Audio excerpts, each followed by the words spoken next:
اعوذ باللہ السمیع العلیم من الشیطان اللعین الرجیم۔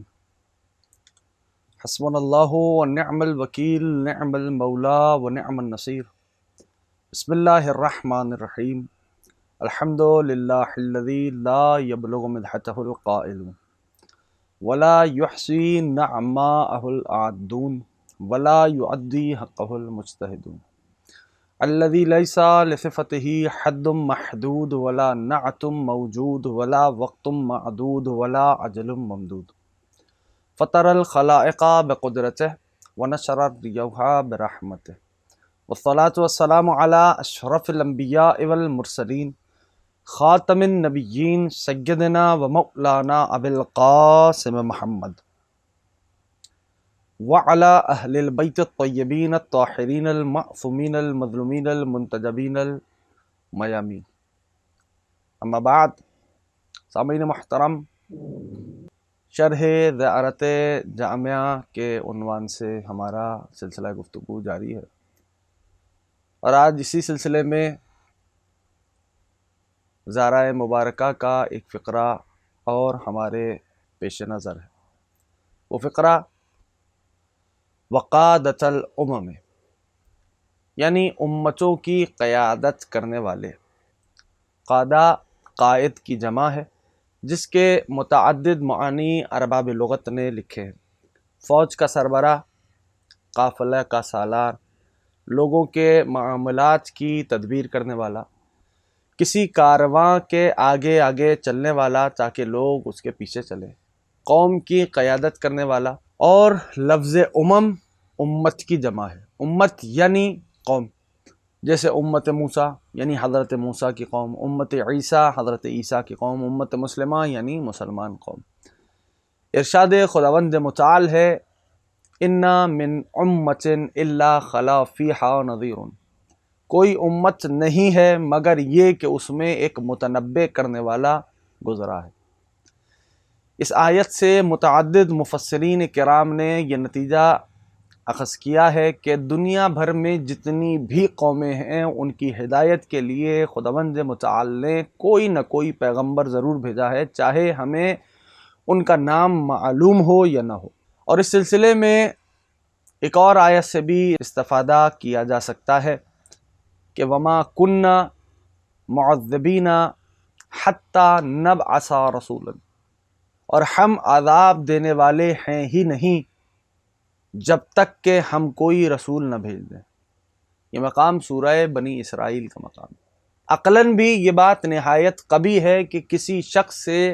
اس عمل کے انجام نہ دینے کی باز پرس کی جائے جس کے بارے میں اسے کچھ بتایا ہی نہ گیا ہو۔ چنانچہ علماء اصول نے اس سلسلے میں ایک مستقل باب قائم کر کے اس میں ہر قسم کے عقلی اور نقلی دلائل پیش کیے ہیں، اور یہ ثابت کرنے کی کوشش کی ہے کہ جس شخص پر فریضہ عائد ہی نہیں کیا گیا ہو، اس سے اس بات کی باز پرس کرنا کہ تم نے وہ فریضہ انجام کیوں نہیں دیا، عقلاً بھی ناممکن ہے اور شرعاً بھی۔ اذان محترم، اسی وجہ سے خداوند متعال نے زمین کو کسی وقت بھی اپنی حجت سے خالی نہیں رکھا، اور حضرت آدم جو انسان اول ہیں ان کو نبی بھی بنایا، ہادی برحق بھی اور خلیفۃ اللہ فی الارض بھی، اور ان کے بعد ہر دور میں اپنی جانب سے ایسے اشخاص کا انتخاب کیا جو ہدایت بشر کے ذمہ دار ہوں، یہاں تک کہ سب کے آخر میں اسے بھیجا جسے سب سے اول خلق کیا تھا، یعنی خاتم الانبیاء حضرت محمد مصطفیٰ صلی اللہ علیہ وآلہ وسلم۔ اور جب حضور اکرم صلی اللہ علیہ وآلہ وسلم پر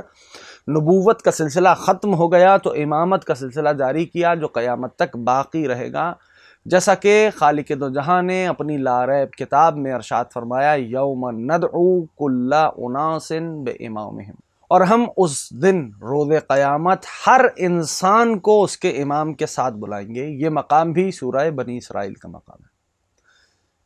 عزیزوں، یہ آیت واضح طور سے اعلان کر رہی ہے کہ جب تک روئے زمین پر انسان کا وجود ہے اس وقت تک امام بھی موجود رہیں گے، کیونکہ روز قیامت ہر انسان کو اپنے امام کے ساتھ پکارا جائے گا۔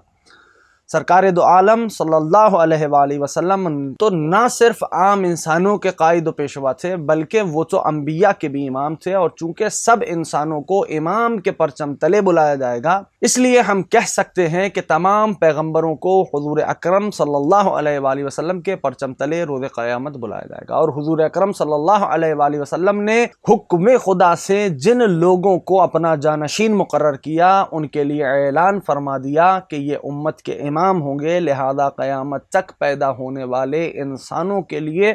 الہی امامت کی نشاندہی کر دی گئی، جن میں سب سے پہلے امام میرے مولا و آقا امیر المؤمنین حضرت علی ابن ابی طالب علیہ السلام ہیں، اور سب سے آخری ہمارے وقت کے امام حجت خدا قائم آل محمد عجل اللہ تعالی فرجہ شریف ہے۔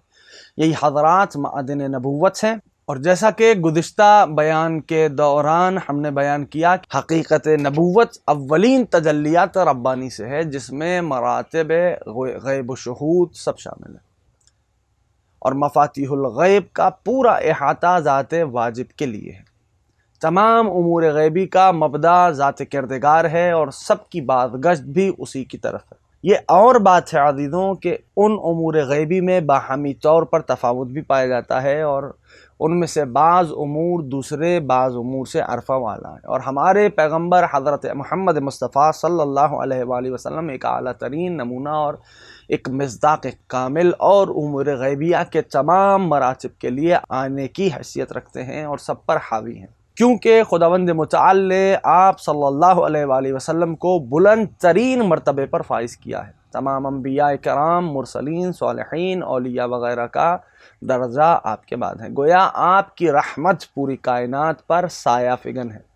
ارشاد خداوند متعال ہے، الم تری الی ربک کیف مد الظل، کیا تم نے اپنے پروردگار کی اس حکمت کا مشاہدہ نہیں کیا کہ اس نے کس طرح سائے کو پھیلایا؟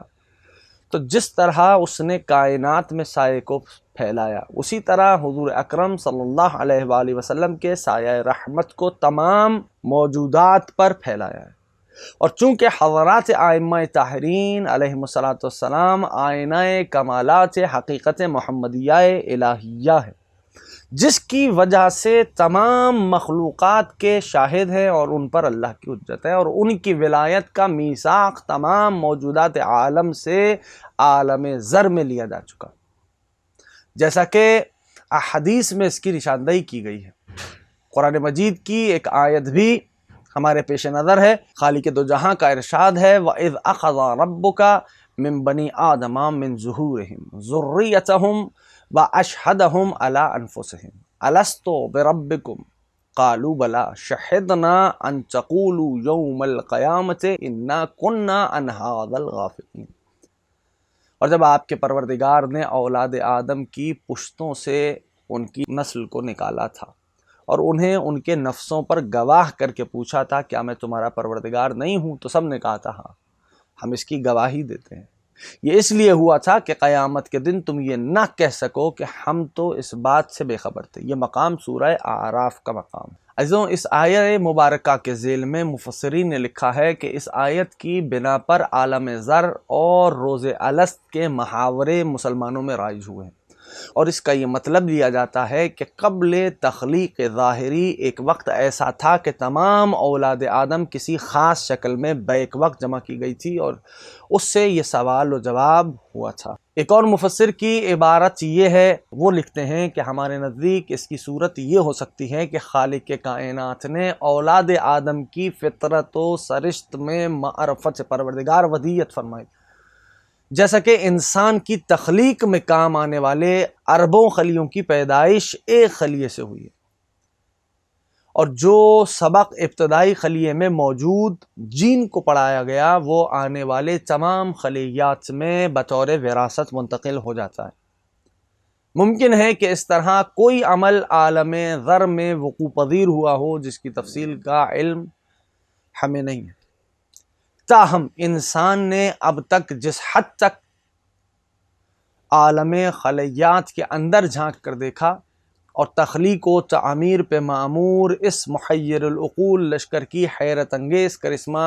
سازیوں کا مشاہدہ کیا، اس سے یہ بات بعید از قیاس نہیں معلوم ہوتی کہ اللہ نے آدم کی پشت سے ان کی نسل کو نکالا تھا، اور اسی طرح یہ بات بھی بعید از قیاس نہیں کہ ابتدائی خلیے کو اپنی ربوبیت کا درس پڑھایا اور پھر اس سے اقرار لیا ہو۔ چنانچہ امیر المؤمنین علی بن ابی طالب علیہ السلام انبیاء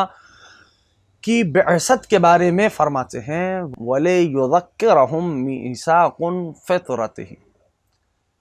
ان کو اس لیے بھیجا کہ لوگوں کو فطرت کا عہد و میثاق یاد دلائیں۔ یہ مقام نہج البلاغہ کا مقام ہے۔ حضرت امام جعفر صادق علیہ السلام کا فرمان، امام علیہ السلام فرماتے ہیں ثبتت المعرفة فی قلوبہم ونسوا الموقف، یعنی لوگ واقعے کی جگہ بھول گئے لیکن معرفت دل میں نقش ہو گئی۔ خداوند عالم نے عالم ذر میں سب سے یہ عہد و پیمان بھی لیا کہ وہ یہ بات یاد رکھیں اور دوسروں کو یاد دلائیں کہ ان کے پاس جو کچھ ہے وہ خداوند عالم کا عطا کردہ ہے۔ کائنات کا خالق بھی خدا ہے، موجد بھی اور مالک حقیقی بھی۔ چنانچہ سب نے اس کی گواہی بھی دی، اعتراف بھی کیا اور سب نے اقرار کیا۔ ہم سب خضوع و خشوع رکھنے والے بندے ہیں، اپنے نفع و نقصان، زندگی اور موت، حشر و نشر پر اختیار نہیں رکھتے۔ سب باتوں پر خداوند عالم ہی کا اختیار کامل ہے۔ اور جب سب یہ اعتراف کرتے ہیں کہ کائنات کی ہر نعمت خدا کی عطا کردہ ہے، تو اس اعتراف کا تقاضا یہ بھی ہے کہ پھر اسی کے راہ میں اور اسی کے فرمان کے مطابق ان کو صرف کرنا چاہیے۔ عزیزان محترم، عقلی شواہد کے علاوہ روایات و احادیث سے بھی یہ بات واضح ہے کہ خداوند عالم نے کائنات کو اس لیے نہیں پیدا کیا کہ اس سے کوئی فائدہ حاصل کرے، نہ اس لیے پیدا کیا کہ اس کے بغیر اسے کوئی نقصان ہو رہا تھا، جس کو پورا کرنے کے لیے اس نے موجودات کی تخلیق فرمائی۔ نہ یہ ہے کہ وہ تنہائی سے گھبرا گیا تھا اور نہ اس نے اپنی تنہائی دور کرنے کے لیے مخلوقات کو ایجاد کی، نہ اس نے دنیا کو کھیل کود کے لیے بنایا، جیسا کہ خداوند متعال کا ارشاد ہے وَمَا خَلَقْنَا السَّمَاوَاتِ وَالْأَرْضَ وَمَا بَيْنَهُمَا لَاعِبِينَ،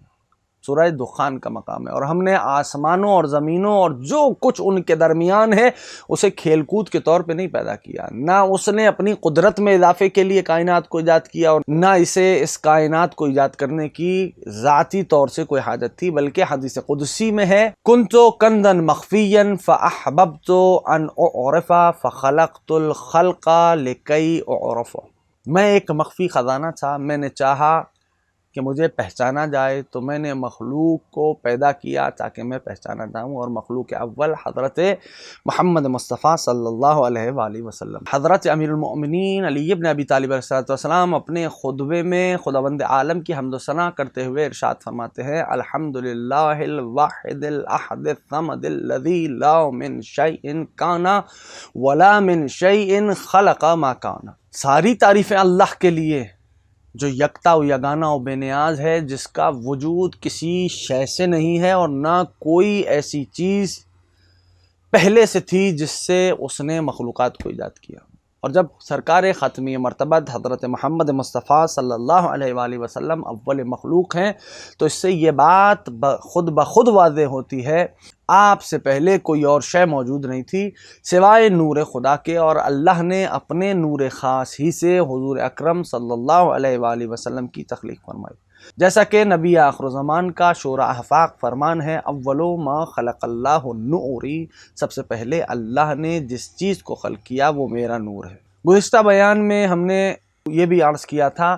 کہ جس میں یہ بات بیان ایک مفصل حدیث کو بیان کیا تھا جس میں یہ بات بیان کی گئی کہ خداوند عالم نے حضرت رسول خدا کے نور سے کس کس چیز کی تخلیق فرمایا، اس کے بعد امیر المؤمنین کے نور سے کن کن چیزوں کو خلق فرمایا، اور پھر شہزادی کونین بنت محمد مصطفیٰ صلی اللہ علیہ وآلہ وسلم کے نور مقدس سے کن کن چیزوں کو اس نے خلق کیا، اور پھر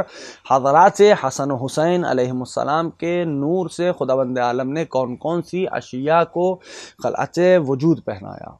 شاعر نے سچ کہا کہ بیدم یہی تو پانچ ہیں مقصود کائنات، خیر النساء حسین و حسن مصطفیٰ علی، جیسا کہ عزیزوں ہم حدیث قصہ میں پڑھتے ہیں کہ خالق دو جہاں نے فرشتوں کو مخاطب کر کے فرمایا تھا کہ میں انہی صاحبان قصہ یعنی پنجتن کی وجہ سے پوری کائنات کو پیدا کر رہا ہوں، اور فرشتوں نے پوچھا تھا وہ پانچ ہستیاں جن کا عرش الہی پر اس شان سے قصیدہ پڑھا جا رہا ہے کون ہے، تو قدرت نے فرمایا تھا کہ فاطمہ ہیں، ہم فاطمۃ و ابوہا و بعلہا و منوہا، فاطمہ ہیں، ان کے بابا ہیں، ان کے شوہر ہیں اور ان کے بیٹے ہیں۔ رہی بات عزیزان محترم خداوند عالم نے اس کائنات کو کب پیدا کیا اور کس چیز سے پیدا کیا، تو یہ ایک راز سربستہ ہے، نہ ذات خالق تک عقل انسانی کی رسائی ہے اور نہ ہی اس وقت یہ زمان و مکان سے کہ کوئی حد بندی کی جا سکے۔ ہاں، جو باتیں خود خالق دو جہاں نے فرما دی یا اس کے حبیب حضرت مصطفیٰ صلی اللہ علیہ وآلہ وسلم نے بیان فرمائی یا ان کے برحق جانشینوں نے جو تشریف فرمائی، وہی حرف آخر کی حیثیت رکھتی ہے۔ حضرات ائمہ طاہرین صلوات اللہ علیہم اجمعین کے ارشادات سے عربی و فارسی کتب کے ذخیرے چھلک رہے ہیں، جن سے تشنگان معرفت سیراب ہوتے رہے ہیں، اور ان میں سے کچھ کا اردو زبان میں بھی ترجمہ ہو چکا ہے، جس سے اہل نظر فیضیاب ہو سکتے ہیں۔ البتہ عزیزان محترم، اس سلسلے میں نہج البلاغہ ایک ایسی کتاب ہے جس کا دنیا کی متعدد زبانوں میں ترجمہ ہو چکا ہے، اور اس کا پہلا خطبہ خلقت کائنات سے متعلق ہے، جو بہت سے مطالب کے چہرے پر پڑی ہوئی نقاب کو ہٹا کر حقیقت کو جلوہ گر کرنے کے لیے کافی ہے۔ جہاں تک ذات کردگار کا تعلق ہے تو اس کو پہچاننے کا اولین ذریعہ اس کی خلق کی ہوئی چیزوں میں غور و فکر ہے۔ مولا امیر کائنات کا فرمان ہے، اس کی ذات کے بارے میں مت سوچنا ورنہ ہلاک ہو جاؤ گے، کیونکہ وہ ایک سر مکنون ہے، اس کی صفات بے پایاں ہیں اور اس کے کلمات بے انتہا۔ ارشاد قدرت ہے، وَلَوْ أَنَّ مَا فِي الْأَرْضِ مِنْ شَجَرَةٍ أَقْلَامٌ وَالْبَحْرُ يَمُدُّهُ مِنْ بَعْدِهِ سَبْعَةُ أَبْحُرٍ مَا نَفِدَتْ كَلِمَاتُ اللَّهِ، اور اگر زمین کے سارے درخت قلم بن جائیں، 7 سمندر مل کر روشنائی بن جائیں، تب بھی اللہ کے کلمات ختم نہیں ہوں گے۔ یہ سورہ لقمان کا مقام۔ جس طرح الہی کلمات نہ ختم ہونے والے ہیں، اسی طرح اسماء الہی بھی ہر چیز کا احاطہ کیے ہوئے ہیں، جیسا کہ دعائے کمیل میں امیر المؤمنین علی ابن ابی طالب علیہ السلام کا ارشاد ہے، وَبِأَسْمَائِكَ الَّتِي مَلَأَتْ أَرْكَانَ كُلِّ شَيْءٍ، اور تیرے ان اسماء کا واسطہ جن سے تمام چیزوں کے ارکان بھرے ہوئے ہیں۔ سامعین محترم، جو ہم نے باتیں عرض کی ان کو پیش نظر رکھنے والا انسان بخوبی سمجھ سکتا ہے، جب اسماء و کلمات الہی بے پایا ہیں اور ساری دنیا کے سمندروں کو روشنائی بنا دیا جائے اور تمام درختوں کو کاٹ کر ان سے قلم تیار کیے جائیں اور ان سب سے اللہ کے کلمات لکھے جائیں، تو یہ سارے قلم اور سارے سمندروں کی روشنائی کلمات الہی کو شمار کرنے سے قاصر رہیں گے، اور حقیقت محمدی ان میں تجلیات الہی کا آئینہ ہے، اور انہیں قدرت نے ہر شے کا علم عطا کیا، اور وہ علم ان کے بعد ان کے برحق جانشین کو ملا، اور پھر یہ کہ زمین پر چلنے والے تمام جاندار اور فضا میں اڑنے والے تمام پرندے بھی امت و قوم کی حیثیت رکھتے ہیں۔ تو جب ہم زیارات میں ائمہ طاہرین صلوات اللہ علیہم اجمعین کو قادۃ الامم کہتے ہیں، تو یہ لفظ تمام مخلوقات عالم کو اپنے دائرے میں لینے اور سب پر محیط ہونے کی حیثیت رکھتا ہے کہ پروردگار عالم کی خلق کی ہوئی تمام چیزوں کی قیادت محمد و آل محمد صلوات اللہ علیہ اجمعین کے اختیار میں ہے۔ وما علینا الا البلاغ المبین، والسلام علیکم ورحمۃ اللہ وبرکاتہ۔